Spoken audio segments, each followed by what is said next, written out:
இது வந்து பழைய மாவு இருக்கு இல்லையா, அது 2 கரண்டி, வெந்தயம் 1 கைப்பிடி, 1 ஸ்பூனு நல்லா ஊற வச்சிடணும் 2 நாள் ஃப்ரிட்ஜில் வச்சுட்டு.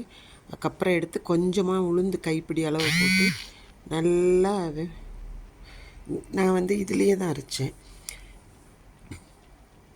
எதுனா மிக்சிலே 1 கிலோ போட்டு 3 தடவை போட்டேன். அரைச்சி எடுத்தால் இந்த மாதிரி பஞ்சு போல் இருக்கும்.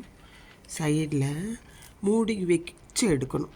இது வந்து தோசைக்கல்லி ஆப்பம் ஊற்றுனீங்கன்னா சூப்பராக வரும். இட்லி நல்லா பஞ்சு போல் வரும். இது வந்து நடுவில் எல்லாம் மொறு மொறுன்னு இருக்கும், ஓரத்தில் பஞ்சு போல் இருக்கும்.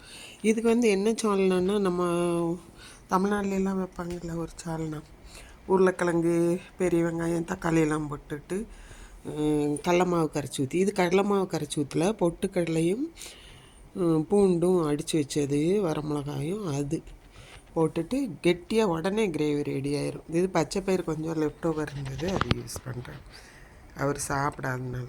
ஓகே, வாங்க சாப்பிட்லாம்.